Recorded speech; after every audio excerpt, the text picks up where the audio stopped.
आज शेतकऱ्याबद्दल काय चालू आहे वातावरण आजूबाजूला? शेतकरी आंदोलन करायला गेला कशाच्या विरोधात? मिनिमम सपोर्ट प्राईसच्या विरोधात, म्हणजे न्यूनतम समर्थन मूल्य, म्हणजे जी आपल्या जमिनीमधून निघणारं उत्पन्न आहे त्याची कमीत कमी प्राईस सरकारने ठरवून द्यावा, म्हणजे त्याच्या आत बाजारात त्याची किंमत होणार नाही. हां, पण त्या शेतकऱ्यांना अडवण्यासाठी अरे विषय काय चाललाय, किती गंभीर चाललाय, आंदोलन चालू झालं तिकडे तरी गप बस ना. तर सरकारने काय केलं, शेतकऱ्यांचं म्हणणं ऐकून घ्यायला पाहिजे होतं का नाही? सगळ्यात जास्त संख्या शेतकऱ्यांची, मतदानात तुम्हाला निवडून आणणारे शेतकरी, ते शेतकरी धर्माच्या नावावर तुम्हाला जातीच्या नावावर मतदान करायला बी तेच शेतकरी. पण ते शेतकरी जेव्हा स्वतःची समस्या घेऊन सरकारसमोर मांडायला गेले त्यावेळेस रस्त्यावर गजाचे खिळे ठोकण्यात आले, रस्ते खांदून टाकण्यात आले, चांगले चांगले 4 व्हीलर म्हणजे 4 लाईन 8 लाईन रस्ते खांदून टाकण्यात आले, मध्ये भिंती घालण्यात आल्या, टँक असतात पाण्याचे त्या प्रेशरने त्यांच्यावर पाणी मारण्यात आलं. परंतु आपल्या गावातल्या शेतकरी, समजा आपल्या गावातील शेतकऱ्यांनी त्या विषयावर एखादी बात केलेली दिसली का? त्यावर बोललेला एखादा शेतकरी दिसला का? दिल्लीमध्ये शेतकऱ्यांवर असं आंदोलन चालू आहे. 2 वर्षापूर्वी ज्यावेळेस हे आंदोलन झालं होतं, 1.5-2 वर्षापूर्वी, त्यावेळेस सगळी असंच चिरडण्यात आलं होतं. 700-800 शेतकरी मेले होते थंडीमध्ये. त्यावेळेस आपल्या इकडचे शेतकरी त्यांच्याबद्दल काय बोलले माहिती आहे का? आतंकवादी असते का? कारण न्यूजच्या माध्यमातून खऱ्या बातम्या लोकांपर्यंत येऊन नाही दिल्या. कोणासाठी लढत होते शेतकरी? संपूर्ण देशातल्या शेतकऱ्यासाठी. 3 कायदे मागे घेतले, त्या फक्त तेवढ्या शेतकऱ्यांसाठी घेतले का? पंजाब, हरियाणा, पश्चिम उत्तर प्रदेश नाही, संपूर्ण देशातल्या शेतकऱ्यासाठी. MSP कोणाला भेटणार आहे? मिनिमम सपोर्ट प्राईस संपूर्ण देशातल्या शेतकऱ्याला भेटणार आहे. पण तरीही आपले लोक त्यांना काय म्हणायचे? खालिस्तानी असतील, आतंकवादी असतील. कशामुळे ते झालं? कारण ब्राह्मणांनी जे शास्त्र हातात घेतलं होतं, इतक्या वेळा सिट डाऊन नाही तर वर कट डाऊन होय ना. आजचा आपला नवीन विषय चालू होतोय, कोणता? इंटरेस्टिंग वाटतो का तुम्हाला नागरिकशास्त्र? नागरिकशास्त्र कोणासाठी असते? प्रत्येक नागरिकांसाठी. पण ते शाळेत का दिलं असेल तुम्हाला नागरिकशास्त्र? कारण प्रत्येक माणूस शाळा शिकून जातोच असं सरकारचं म्हणणं असतं. त्यासाठी पाठीमागच्या 70-75 वर्षांपासून आपला देश अनेक प्रयत्न करतोय. काय करण्यासाठी? नागरिकशास्त्र प्रत्येक माणसापर्यंत पोहोचण्यासाठी. पण पोहोचते का? नाही. कशामुळे नाही पोहोचत?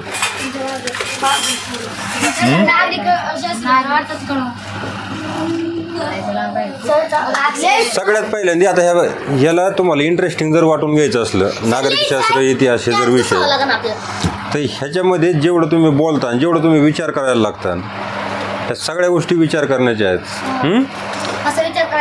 तुम्ही विचार केला पाहिजे. मी जे विचारीन त्याच्यावर तुम्ही विचार करायला पाहिजे. तुमच्यातलं कोणी लहान लेकरू जन्माला आलं पाहिलं, पहिल्या जन्माला आलं 1 दिवसात, 2 दिवसात, 3 दिवसात, काय करतात लोक? ते मूल जर जन्माला आलं, लहान मूल, तर त्याचं स्वागत कसं करतात? सगळ्यांनी सांगायचं एकत्र, ज्याला सांगता येते म्हणजे त्याचा जन्म झाला ते साजरा कसं करतात ती गोष्ट? नाही, जे करीत असेल ते. मुलगी झाली की आणि मुलगा झाला की मुलगी झाली की जिलाबी वाटते, मुलं झाले की काय वाटते? का वाटत असते पेढे? ते अचानक असे चालू झालं असेल का? एखाद्याला मुलगा झाला आणि त्यांनी गेले पेढे वाटायचे चालू? नाही ना. ते पूर्वीपासून जसे मुलं होत आले तसं पेढा वाटायला लागले. मुलाला जिलेबी का नाही वाटत? कारण सुरुवातीपासून कोणी वाटली नाही. अचानक जर समजा एखाद्याने सुरुवात केली, आजपासून पेढे जमणार नाहीत, मुलगा झाला की मी जिलेबीच वाटणार, काही फरक पडेल का? नाही. ही काय झाली? आपली एक रूढ झाली. काय झाली? समाजामध्ये जगत असताना तो मुलगा जसा जसा मोठा होतो तसतस त्याला कोणत्या कोणत्या गोष्टीची आवश्यकता पडते? कोणत्या गोष्टीची आवश्यकता पडते प्रत्येक माणसाला? नागरिकाची काय आवश्यकता पडून? नागरिकच आहेत सगळे, पण आवश्यकता कोणत्या गोष्टीची पडते? आपल्याला नागरिकपर्यंत यायचंय. आता मी लिहितो अन्न, वस्त्र, निवारा,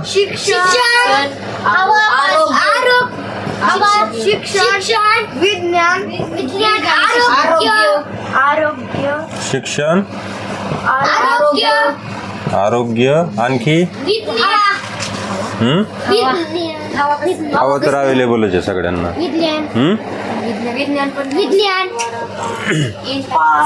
माणसाच्या मूलभूत गरजा कोणत्या? त्याला आपण बेसिक नीड म्हणतो. मूलभूत गरजा म्हणजे काय? Basic need. अन्न, वस्त्र आणि निवारा. बऱ्याच काळापर्यंत अन्न, वस्त्र आणि निवारा याला काय मानलं जायचं? मूलभूत गरजा मानल्या जायच्या. पण त्याच्यानंतर त्याच्यामध्ये शिक्षण हा पण सध्या मूलभूत गरज मानला जातो. आरोग्य हा पण मूलभूत गरज मानला जातो. आणि सगळ्यात महत्त्वाची गरज कोणती आहे? सुरक्षितता. काय? सुरक्षितता. तुम्हाला जर असं वाटलं समजा इथं तुम्ही क्लासला आल्याच्या नंतर तुम्ही सुरक्षित नाही, तर काहीतरी अंगावर पडन, काहीतरी होईन असं जर वाटलं तर तुम्ही इथं बसू शकतात का? नाही. क्लास चांगला चालवण्यासाठी काय महत्वाचं आहे? सुरक्षितता. त्याचप्रमाणे समाज चांगला चालावा यासाठी काय महत्वाचं आहे? सुरक्षित. आता माणूस आता सध्या जसा जन्माला येतो याच्यात आणखी एक गरज माणसाची लिहायसारखी आहे. काय? मूलभूत गरज. सगळ्यात महत्वाची मूलभूत गरज सध्या कोणती आहे माणसाची? मोबाईल. मोबाईल शिवाय कोणत्या माणसाला जमतंय का? तो आणखी माणूस झाला नाहीस ना. पण बहुतांश माणसं तुम्ही बघतात आता मोबाईलशिवाय माणसांना जमतंय का? ते सध्या अन्नापेक्षा जास्त, वस्त्रापेक्षा जास्त, चड्डी पाठीमागं फाटेल पण मोबाईल 17,000चा. घेते की नाही पोरग? मूलभूत गरज कोणती झाली? चड्डी झाली म्हणजे वस्त्र झालं का मोबाईल? मोबाईल. आता इकडे बघा, ह्या सगळ्या गोष्टी जे अन्न, वस्त्र, निवारा, शिक्षण, आरोग्य आणि सुरक्षितता ह्या गोष्टी माणसाला प्राप्त करायसाठी सुरुवातीला माणूस कसा असायचा? भटका असायचा. म्हणजे काय? एकटाच. त्याला मागं पुढं कुणी नाही, नातेसंबंध विपेसंबंध त्याला काही तपासच नव्हता. आसन का सुरुवातीच्या माणसाला तपास? तो त्याची पहिली गरज कशी भागवत असन? सुरुवातीला सगळ्यात महत्वाची गरज माणसाची कोणती आहे? अन्नाशिवाय माणूस किती दिवस जिवंत राहू शकतो? 21. पण तो जगला तर 21 दिवस, नाहीतर लवकर जाऊ शकतो. नाहीतर ट्राय करून बघतात. आता अन्न आहे, अन्न ही झाली सगळ्यात मुख्य गरज. तिच्याशिवाय माणूसच जिवंत राहू शकत नाही. झाली का नाही? मग सुरुवातीला ज्या वेळेस माणूस एकटाच राहायचा त्यावेळेस त्याची ही गरज कशी भागत असन? तुमच्या अंदाजे इकडे बघायचं रे. कशी भागत असन? फळं, कंदमुळं आणि प्राण्याची शिकार करून. आता प्राण्याची शिकार जर करायची म्हणलं तर त्या जुन्या माणसाला, जुन्या म्हणजे कोणत्या? भटक्या माणसाला, त्याला समाज, जोडीदार बिडीदार काही तसली भानगडच माहीत नव्हती. त्याच्या म्हणजेच काय? मेंदूचा विकास झाला नव्हता आणि शारीरिक विकास पण बराच वेगवेगळा नंतर होत गेला. आपण ज्यावेळेस इतिहास बघतो त्याच्यात एकदम डिटेलमध्ये बघू. तर ती गरज भागण्यासाठी तो काय करायला लागला नंतर? शिकार. शिक्षण नाही, काय करायला लागला? आता शिकार करायचं म्हणल्याच्या नंतर शिकार अशी सपाट जागा आहे जिथं झाड नाही बीड नाही अशा जागेवर माणसाला भेटू शकते का जंगलामध्ये भेटू शकते? जंगलामध्ये. म्हणजे तो काय करायचा? शिकार करायचा. राहायचा कुठं? तो जंगलात. म्हणजे त्याचा निवारा काय झाला? जंगल. आता जंगलामध्ये वेगवेगळे ऋतू येतात. कधी पाऊस पडतो, कधी ऊन पडतं, कधी थंडी सुटती. मग ह्या सगळ्या गोष्टींपासून त्याचा बचाव काय कोण करणार आहे? त्या माणसाचा. ऊन, थंडी, पाऊस ह्याच्यापासून. अरे डिस्टर्ब नको करू. काय मध्ये शांत बसा. तुमचा मूड खराब झाला ना, समजणार नाही. मजा येते का? इंटरेस्टिंग वाटतंय का? का आणखी थोडं हे करायचं आहे? तिकडे बघा. ते घेऊच ना, तुला काय करायचं त्याचं? ते गणिताचं टायमाला बघू ना. तिकडे बघा, ते एडिट करायची वेळ येते मला, लय येते, त्रास होतो नंतर, माझ्या डोळे जाते ना. पहिली गोष्ट आवश्यक असणारी माणसासाठी कोणती होती? अन्न. अन्नासाठी काय करायचा? फळे, मुळे, कंदमुळे. नाहीतर सुरुवातीला तर झाडाचा पालाच खात असेल. सुरुवातीच्या माणसाला समजतच नसेल ना पोटात असं होतंय कशामुळं. काहीतरी खाल्ल्याच्या नंतर त्याला बरं वाटलं. दुसरी गोष्ट, त्याला काय पाहिजे होतं? निवारा. निवारा कुठं भेटला? जंगलात. थंडी आल्याच्या नंतर तो काय करणार? कुठंतरी एखाद्या आडोशाला सुरुवातीला झोपत असन, बरोबर, किंवा बसत असन, त्याच्यापासून काय करायचा? थंडीचा बचाव. पण त्याच्याबरोबरच वस्त्र ही एक गोष्ट अशी असते की त्याच्यामुळं डायरेक्ट थंडी शरीराला लागत नाही. त्यामुळं काय होतं? माणसाच्या शरीराचा थंडीपासून बचाव होतो. त्यामुळं वस्त्र म्हणून यांनी काय, ह्या जंगलामधले जे झाडं वगैरे होते त्याचा पाला वगैरे ह्या गोष्टीचा सुरुवातीला उपयोग होत असेल, असा एक अंदाजे. आसनच असं नाही, पण आसनच, दुसरंही काही नसेल. दुसरं काय होणार होतं त्या टायमाला? हे झालं निवारा. तिसरी गोष्ट, त्या माणसाला शिक्षणाची गरज होती का? Yes, they also need education. शिक्षण म्हणजे नेमकं काय? शिक्षण म्हणजे आपल्या इकडे एक ट्रेंड पसरलेला आहे. कुणीतरी नोकरीला लागणं म्हणजे झालं शिक्षण. नोकरीला लागणं म्हणजे शिक्षण नाही. शिक्षण म्हणजे काय असतं? कोणतीही गोष्ट शिकणं. आता शिकार करण्यासाठी त्याला कोणाकडून तरी शिकावं लागलं असेल, शिकावं लागलं असेल ना. त्याचे जे पेरेंट्स असतील, आई वडील असतील, त्याच्याकडून ते लहान त्यांचं पुढं येणारं बाळ ते शिकार करायला शिकत असेल आणि त्याची उपजीविका भागवत असेल, बरोबर. शिक्षण कोणतं होतं त्या टायमाला? शिकार करायची शिकणे, हे काय होतं? शिक्षण. आता हे शिक्षण घरगुती असू शकतं का सामूहिक असू शकतं? माणूस ते एकटाच होता, भटका प्राणी होता, एकटाच राहायचा, ते एकटाच. त्याच्या फॅमिलीमध्ये जो मोठा माणूस असेल त्याच्यापेक्षा तो काय करायचा? त्याला ते शिकार करायला शिकवायचा. त्याच्यानंतर त्याला कधी आजारी पडत नसेल का? आरोग्य पडत असेल ना. पण आजारी पडल्यावर त्यांना औषधाबद्दल काही माहिती नसल्यामुळं जर कधी खाण्यात झाडाचं काही औषधी आलं तरच वाचत असते, त्याचं नाहीतर काय ते माणसं मरत असणार. त्याच्यानंतर हळूहळू काय झालं? लोकसंख्या वाढत गेली. एकट्या माणसापासून वेगवेगळे माणसं तयार व्हायला लागली. आणि माणसं वाढल्याच्या नंतर मग फक्त शिकार करून भागन का? लोकसंख्या वाढल्याच्या नंतर भागन का? मग त्यानंतर माणसं शेती करायला लागली. काय? त्यांना समजलं अशा बिया टाकल्याच्या नंतर त्याच्यातून रोप उगवतं आणि नंतर वर त्याला पुन्हा फळ येतं. ही गोष्ट जेव्हा त्यांना म्हणजे ते एक दिवसात समजली असेल का? हजारो वर्ष माणूस ते पाहत आला. हे काहीतरी पडलं त्याच्याकडून, अरे इथं उगलंय, मग त्याच्या लक्षात आलं असेल हे धान्य टाकल्याच्या नंतर उगतंय. असं शिकायला किती दिवस गेले असते? हजारो वर्ष गेले असते. शेती करायला लागला. शेती केल्याच्या नंतर शेती काय कुठं उचलून नेता येत नाही. पहिला शिकारी होता, भटकंती करायचा, आज या जंगलात उद्या त्या जंगलात. शिकार करायला लागल्याच्या नंतर शेती करायला लागल्याच्या नंतर त्याला एका जागेवर राहावंसं असं वाटलं नसेल का? शेती करायची म्हणजे 6 महिने 4 महिने ते पिके यायला लागते, तेवढे दिवस एका जागेवर राहावं लागत होतं. जर एका जागेवर राहिलं आणि एखाद्या जंगली प्राण्याने हल्ला केला तर त्याचं काय होईल? मरण. मग त्याला एखादी पुढची काय वाटलं असेल की आपण बरेच एकसारखे दिसणारे प्राणी, आणि ते प्राणीच होते माणसं पण पहिले, एकत्र यायला लागले आणि वस्ती करून राहायला लागली. काय करून राहायला लागले? वस्ती करून. ते माणसं वस्ती करून राहायला लागल्याच्या नंतर लोकसंख्या आणखी वाढत गेली. आता ज्यावेळेस लोकसंख्या जास्त वाढती त्यावेळेस त्या समाजामध्ये काही अडचणी यायला लागतात. म्हणजेच काय यायला लागतात? प्रॉब्लेम्स. काय प्रॉब्लेम येतील? काय प्रॉब्लेम येतील? समजा एखादी वस्तू आहे, वस्ती झाली, वाडी आहे, समजा एक गाव आहे, आपलं गाव एक गाव आहे. जुन्या काळामध्ये असं गाव जर बसलं असतं, लाईट पीठ काही नाही, आपल्यासमोर येणाऱ्या पहिल्या समस्या काय दिसल्या असते त्या माणसांना? तुमच्याकडं असं एक इमॅजिन करून बघा, लाईट वगैरे काहीच नाही, घरं पक्के बांधलेले नाहीत, काय नाही. काय करणार तुम्ही?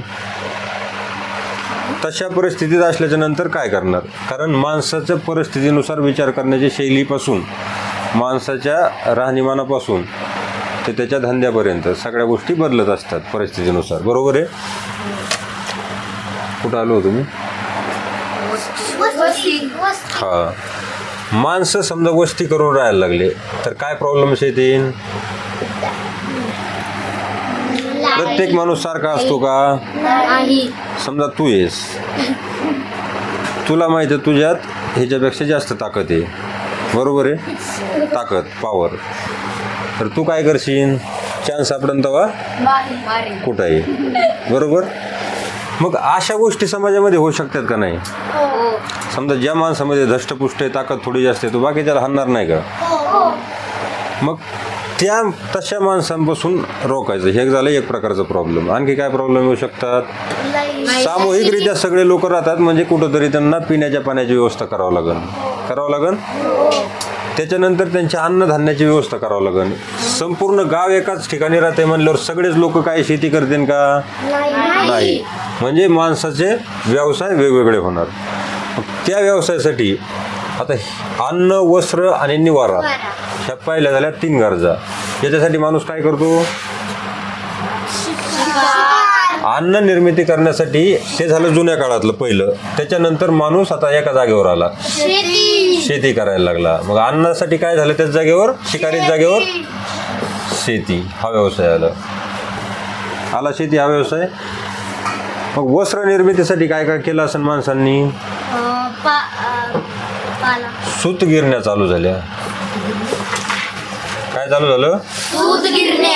त्याच्यापासून कपडा बनवायला लागले. त्याच्यानंतर निवासासाठी माणसं घरं बांधायला लागले. काय? शिक्षणासाठी सुरुवातीचं शिक्षण धार्मिक शिक्षण असायचं. धार्मिक शिक्षण असल्यामुळं कोणतं शिक्षण होतं? धार्मिक शिक्षण असल्यामुळं त्याच्यावर पुरोहितांचा पगडा होता. सगळं कंट्रोल व्यवस्थित बसणं, सगळं कंट्रोल पुरोहितांचं होतं. पुरोहित म्हणजे कोण? ब्राह्मण, बरोबर?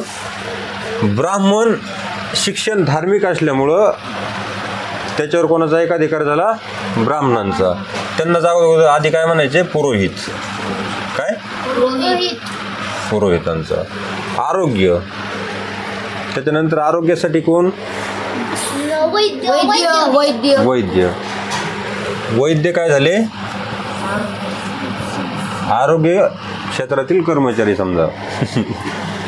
आणि त्याच्यानंतर सुरक्षितता. आपलं एक गाव राहते, मग त्याला सुरक्षा पाहिजे का नाही? सुरक्षा किती प्रकारची पाहिजे? 2 प्रकारची. एक असते बाह्य सुरक्षा, एक असते आंतरिक सुरक्षा. बाह्य सुरक्षा म्हणजे काय? दुसऱ्या कबिल्यातल्या लोकांनी त्यांच्यावर हमला केला तर त्यांना कोणीतरी प्रोटेक्ट केलं पाहिजे. त्याच्यासाठी मग क्षत्रिय नावाचे लोक असायचे. काय? ते ऐकलं असेल ना तुम्ही, छत्रपती शिवाजी महाराजांच्या क्षत्रिय कुलावतंस. सुरक्षा हा मुद्दा कोणाकडे होता? क्षत्रिय लोकांकडं. शिक्षण हा कोणाकडे होता? पुरोहित म्हणजेच ब्राह्मणांकडं, बरोबर आहे? त्याच्यावर त्यांचा कब्जा होता. आणि हे बाकीचे जे उद्योग होते हे कोण करायचे?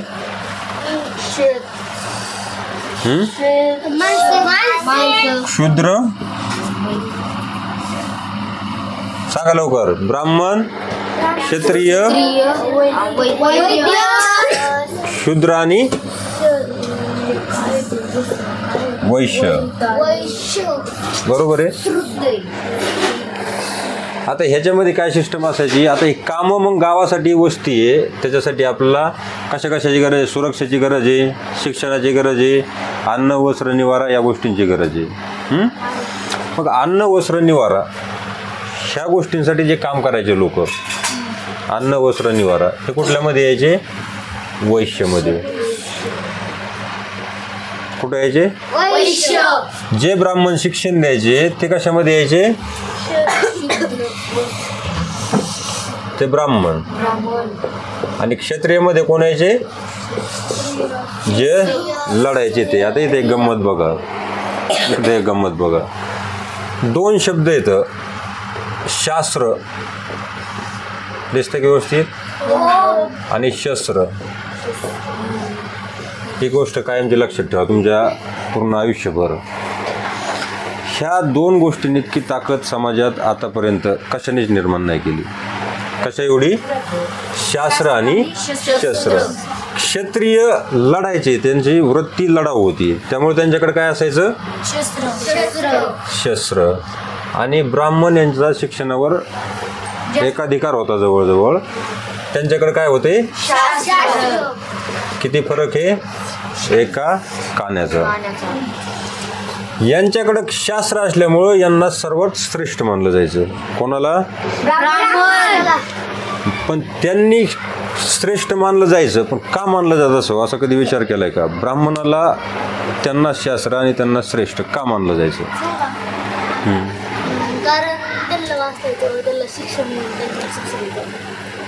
ठीक आहे, आज पण अनेक लोक शिकलेले आहेत, पण आपल्या चांगल्या चांगल्या कामाला मुहूर्त वगैरे पाहिले तर कोणाला बोलवतात? ब्राह्मण. हा. का का झालं काय असं? आपण देवाला का मानतो? परफेक्ट कारण कोण सांगते? कारण की देव असतो. आता तुम्ही मुलं येतं, तुम्ही भविष्यात नागरिक होणार येतं. हा, नागरिक शास्त्रात सुरुवात व्हायच्या आधी तुम्हाला माहीत असायला पाहिजे ना. आपण देवाला का मानतो? सगळेच मानतो, तुम्ही स्वतः का मानतात मला एवढं सांगा.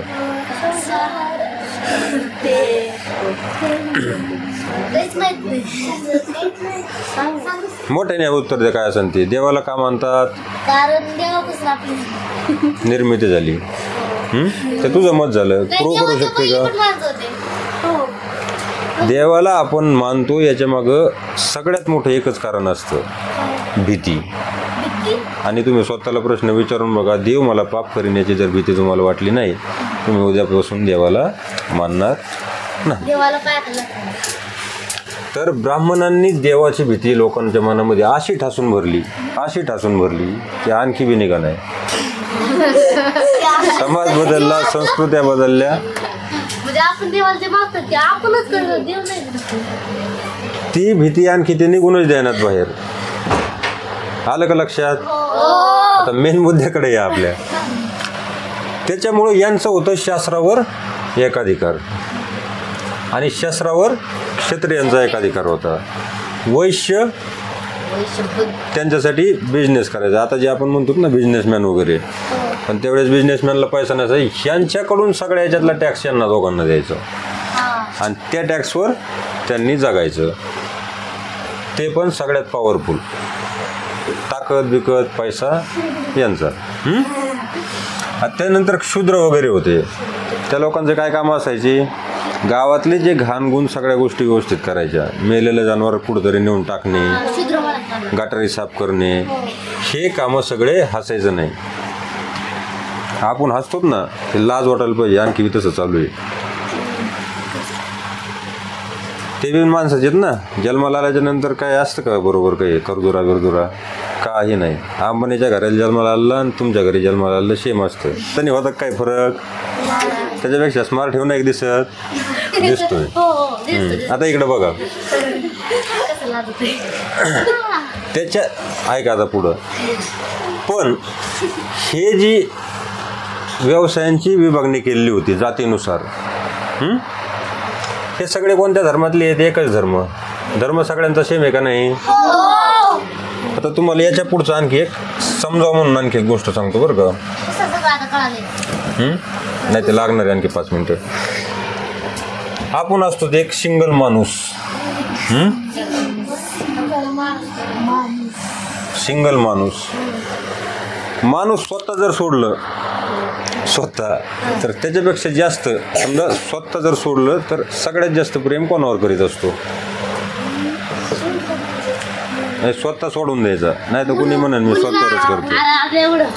कोणावर प्रेम करतो माणूस? कोणावर जीव असतो माणसाचा? त्याच्या फॅमिलीवर. म्हणजे कशावर? परिवार. आता परिवार म्हणजे काय असतं? कुटुंब.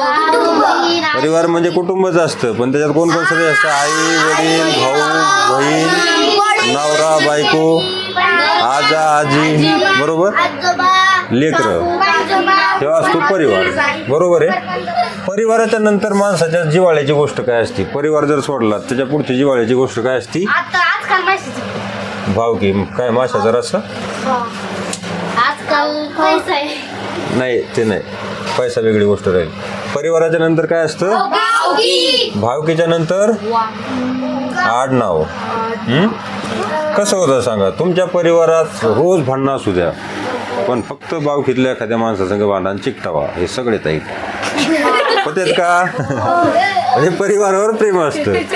परिवाराच्या नंतर तुमच्या भावकीचं दुसऱ्या भावकीचं काहीतरी व्हावं, सावकारले. त्याच्यानंतर भावकीवर जास्त प्रेम असतं. भावकीच्या नंतर आडनाववर. कड्यात 2 जणांचा ॲक्सिडेंट होऊन द्या, तिथं फक्त एखाद्याने म्हणावं मी पण वनवे. याला वाटतं काय आता हे भाव आहेत काय, होतं की नाही? आडनाव सेम असल्यावर आडनावाच्या नंतर असतं गाव. गावातला माणूस बाहेरच्या गावात भेटल्याच्या नंतर आपल्याला त्याच्याबद्दल आपुलकी वाटते. बरोबर. गावाच्या नंतर काय असतं? तालुका. तुम्ही दुसऱ्या जिल्ह्यात कुठं गेलात आणि तुम्हाला तुमच्या तालुक्यातला माणूस भेटल्यावर काय वाटतं? थोडंसं बरं वाटतं. माणूस चर्चा करतं ओळख नसताना सुद्धा. तालुक्याच्या नंतर जिल्हा. जिल्ह्याच्या नंतर राज्य. आणि राज्याच्या नंतर आणि देशाच्या नंतर मोकार नका ओरडू. देशाच्या नंतर जग. अल्टिमेटली हा माणूस ह्या प्रत्येक गोष्टीवर प्रेम करत असतो. लक्षपूर्वक बघून घे. प्रत्येक गोष्टीची आवड असते माणसाला. स्वाभाविकताच असते. ज्यावेळेस 2 फॅमिलीची गोष्ट होती त्यावेळेस माणूस स्वतःच्याच फॅमिलीबद्दल बडून चढून सांगणार. याच्या फॅमिलीतले सगळे येडे असले तरी बी ते म्हणणार नाही आपल्या फॅमिलीसारखी फॅमिली नाही. आहे का नाही? सगळे येडे असले फॅमिलीत तरी बी. फॅमिली हा जिव्हाळ्याचा विषय असतो. त्याच्यानंतर काय असतो? भावकी. एखादं भावकीतलं माणूस नोकरीला लागावा चांगल्या, आपला चुलत भाऊ आहे, ते आले काय तपासतं नाही, विचारते एकमेकाला का नाही, आहे का नाही? भावकी. भावकीच्या नंतर आडनावाचा जिव्हाळा असतो. आडनावाच्या नंतर गावाचा जिव्हाळा असतो. तालुका. आपण या देशावर कितीही प्रेम केलं तरी पण आपण ज्या वेळेस इथं येतो परिवारामध्ये त्या प्रेमाचा आपण विचार करतो का? लगेच मत परिवर्तन खूनच करून टाकेल. होतं का नाही? बांध रेडलाय. आणि लहानपणापासून काय प्रार्थना म्हणते? भारत माझा देश आहे, सर्व भारतीय माझे बांधव आहे. आखे बांधव मानून टाकले, याला सख कळाना. हे झाली पहिली गोष्ट. त्याच्यानंतर माणसाचा आणखी दुसरा एक प्रकार बघा. म्हणजे माणूस कशाचा घटक असतो? माणूस हा असतो कुठल्या तरी जातीचा. बरोबर आहे. ती जात असते कुठल्या तरी धर्मामध्ये. तो धर्म असतो. धर्माच्या नंतर कोणती गोष्ट येऊ शकते? धर्माच्या नंतर येते मानवता. आता काही जण जाती वाचून भांडतेत, काही जण धर्म वाचून वाढतेत. ओरिजिनली कशासाठी भांडायला पाहिजे? अल्टिमेटली मानवतेसाठी. मानवता म्हणजे काय आहे? आता हे पृथ्वी आहे. तुम्ही देवाला मानतातच ना? किती जण मानतेत? पटकन तोंडानी. देवाला मानल्याच्या नंतर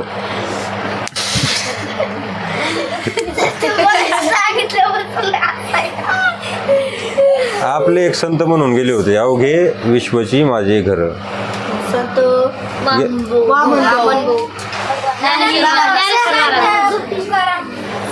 बरं चला कोणते म्हणणार. म्हणजे अल्टिमेटली उद्देश काय आहे? मानवता. पण जर आपण विचार केला मानवतेचा, आज आपण शेतकरी येतं. कोण आहेत आपण?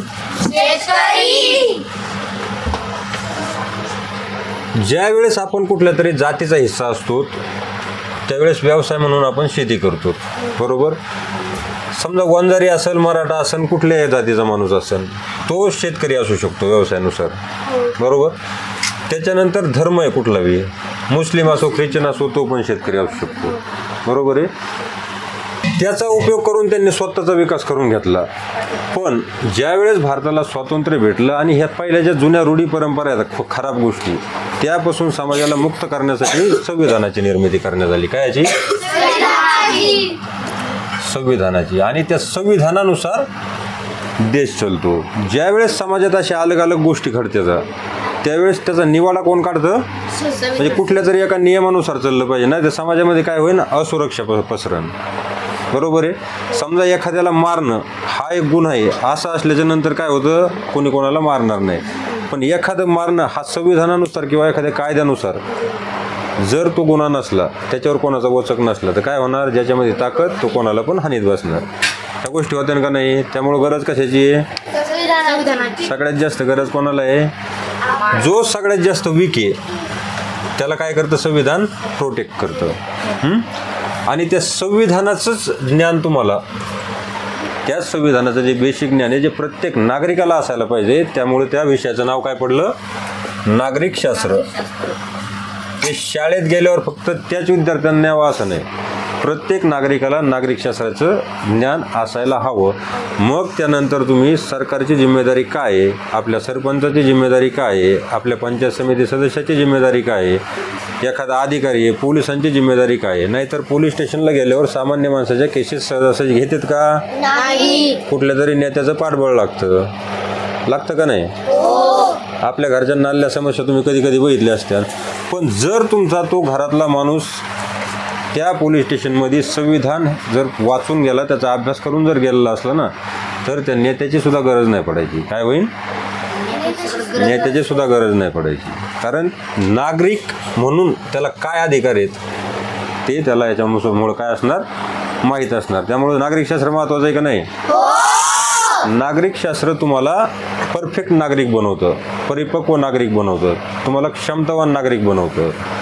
त्यामुळं नागरिकशास्त्र प्रत्येक माणसाला माहीत असणं गरजेचं आहे. नागरिकशास्त्र म्हणजे काय असतं? त्याच्यामध्ये भारताचे जे संविधान आहे त्याच्यातले प्रत्येक नागरिकाला माहीत असण्यासारख्या जेवढ्या गोष्टी आहेत तो सगळा विषय असतो तुमच्या नागरिकशास्त्रामध्ये.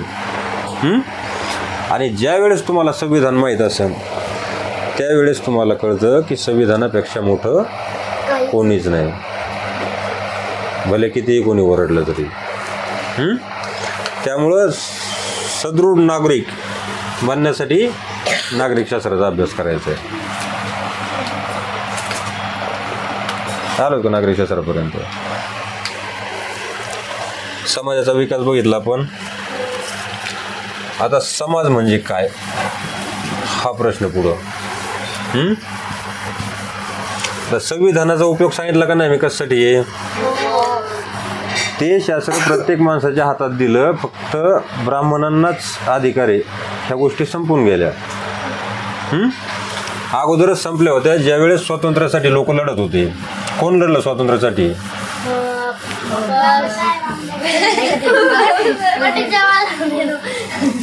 जेही लोकांनी स्वातंत्र्यासाठी त्याग दिला, स्वातंत्र्य मिळण्यासाठी लढले त्या देश. आज शेतकऱ्याबद्दल काय चालू आहे वातावरण आजूबाजूला? शेतकरी आंदोलन करायला गेला कशाच्या विरोधात? मिनिमम सपोर्ट प्राईसच्या विरोधात.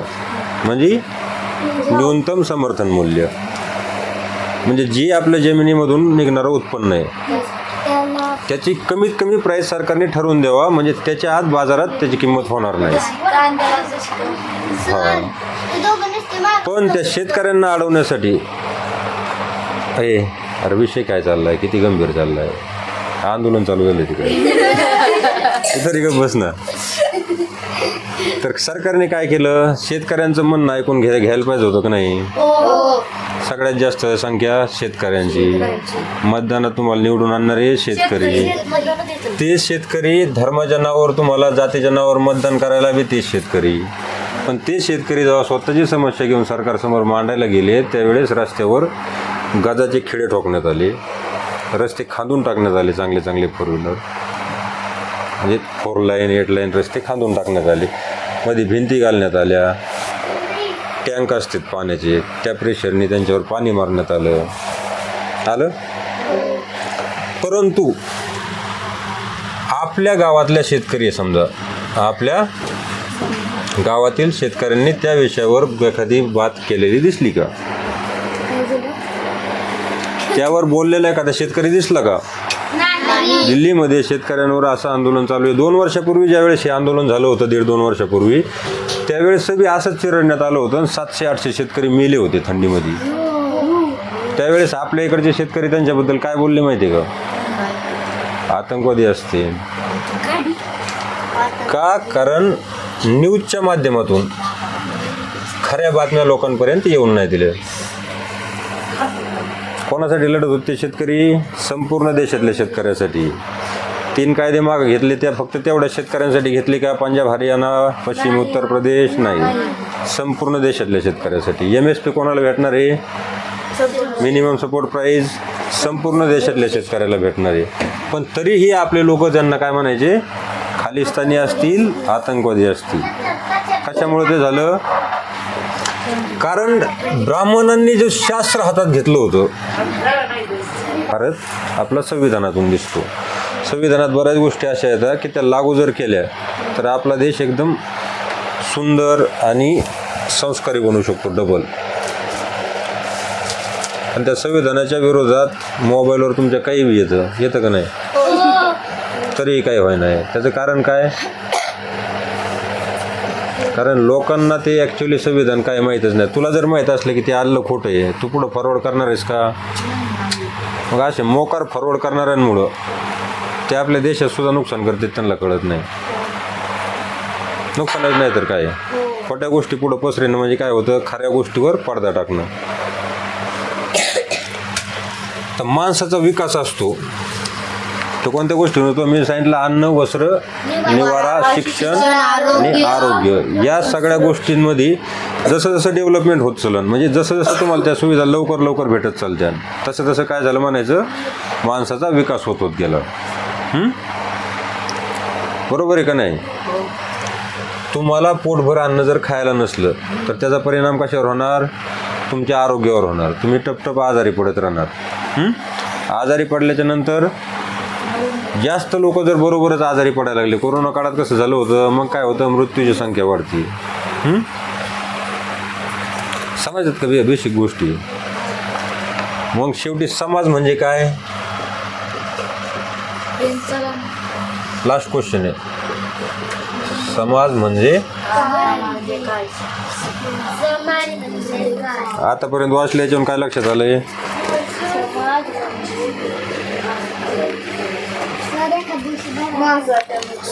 समान उद्दिष्ट साधण्यासाठी, म्हणजे जे समाजामध्ये आहे ना, समान ज्या गोष्टी आता काही गोष्टी माणसाच्या पर्सनल असतात समाजामध्ये. समजा तू आहेस, तुझी पर्सनल गोष्ट काय आहे?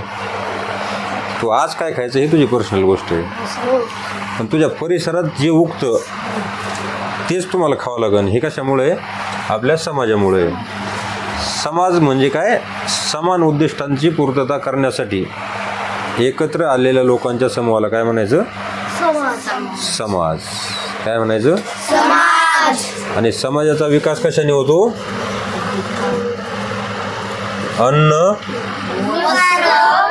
वस्त्र, निवारा, आरोग्य, शिक्षण आणि सुरक्षितता. आता अन्नापासून सुरुवात करा. डबल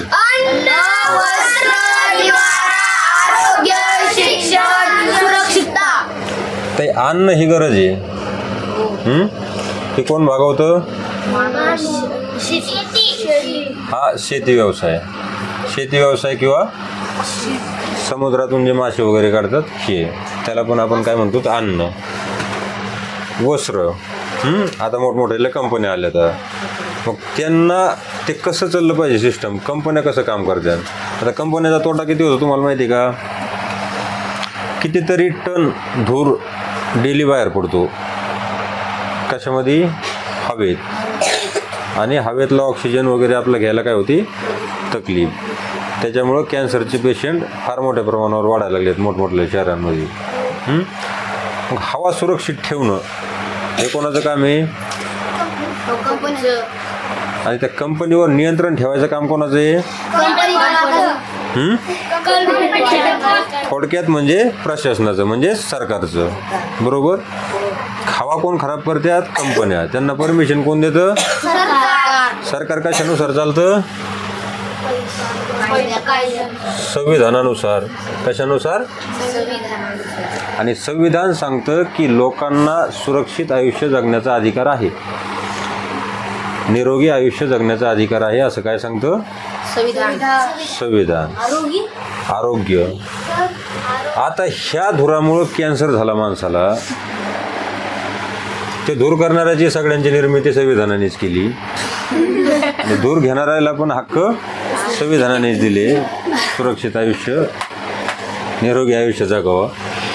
आहे का नाही बेसिक राईटमध्ये आपल्या, ते फंडामेंटल राईटमध्ये. मग आता संविधानाने ह्या दोन्ही गोष्टी साध्य करून दाखविल्या. वाट लावली,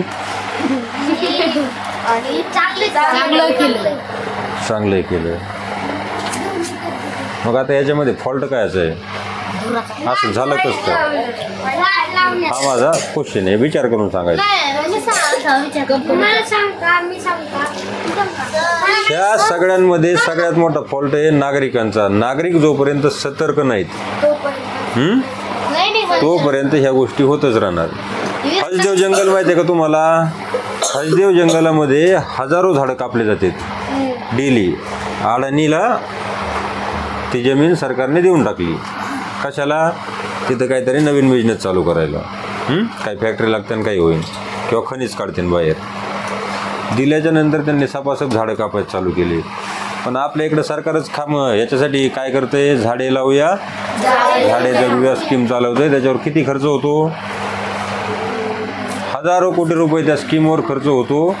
आणि तिकडं जे झाडं ऑलरेडी लावलेले आहेत चांगले आहेत, ज्याच्यामुळं पर्यावरणीय समतोल व्यवस्थित राखलेलं आहे, तिथले झाडं सरकार स्वतः तोडायला लावतंय. पोलिसांच्या घेराबंदीमध्ये पब्लिकला तिथपर्यंत येऊन देत नाही. मग आता सरकार चुकतंय का नाही? एकीकडे झाडं लावतं, एकीकडे तोडायला परमिशन देतं. हे सरकार आहे का?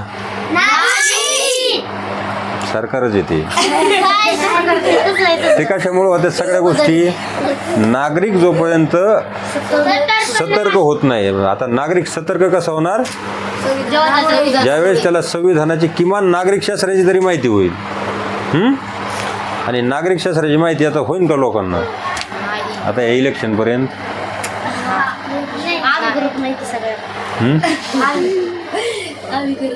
नाही. किती टाइम झाला? टाइम बराच झाला का?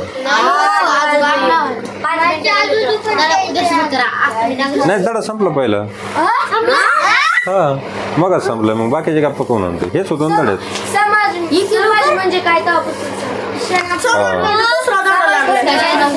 पहिला धडा इम्पॉर्टंट नाही.